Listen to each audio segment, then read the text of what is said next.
All right, 9.4.5, independence in Latin America. So now after we had first American Revolution, French Revolution, Haitian Revolution, and then all of these Latin American countries start gaining their independence. In Latin America, one of the causes, not just the revolutions that already occurred, another cause of the revolution was because of this caste system. So here you go, take a look at this caste system.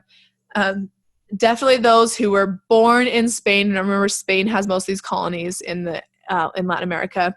So if you were born in Spain, you were the top. People who were born in America but still Spanish because their parents, came from Spain, those are the Creoles. They're the most important people that we're going to talk about, okay? Because they had the most power. So basically, the Creoles, they were starting to get sick of the people in the top, the peninsular, having more rights than them and saying, oh, well, you can't do this, even though they had equal rights, but their privileges were not equal, not even close. So they start getting sick of this unfairness. One of the Creoles, Simon Bolivar, Bolivia, right? They named after him. He was one of the most important, probably not, if not the most important revolutionary figures in Latin America. Okay. He was a Creole leader, and he also helped with multiple countries' independence, multiple countries. Let's see. So in their fighting for independence in these Latin American countries, they got kind of more of a push when Napoleon took over Spain, because once Napoleon took over Spain in his Napoleonic Wars that we talked about in last video, suddenly their colonies just weren't so important anymore. So it allowed, even extra room for these people to revolutionize in their countries. They basically kind of lost control of countries because they were just having these organized rebellions all over. So all of these countries are all of the countries that, freed themselves in these Latin American independence revolutions. Many Creoles, they despised, many Creoles in New Spain, which is Mexico, right? New Spain is Mexico. They resisted the rebels, or these revolutionists, because they did not want to lose their status. They knew they were second on the list, but at least they were second. So a lot of them actually fought against the rebels.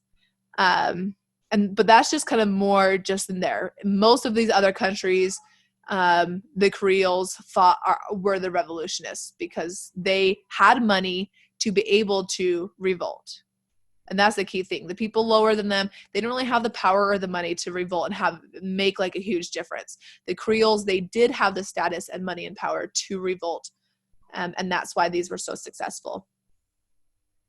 Let's see. So when Napoleon took over Portugal, Brazil was a Portugal colony, the Portugal king, he came to Brazil, he stayed there, and actually he did some good while he was there. He basically made Brazil equal to Portugal, the status of people they were equal.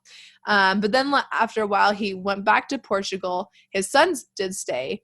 And then basically, let's see. Basically after that, Brazil went back to being second class. His son did not want to be second class, did not want Brazilians to be second class. So he declared independence, and probably there wasn't much of a fight of it because it was his son. So that's when Brazil got their independence.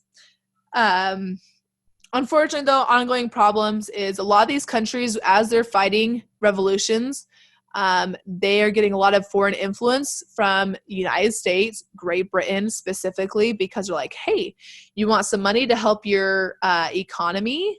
Here you go. When we talked about World War I, yeah, that's what this was, going on at the same time.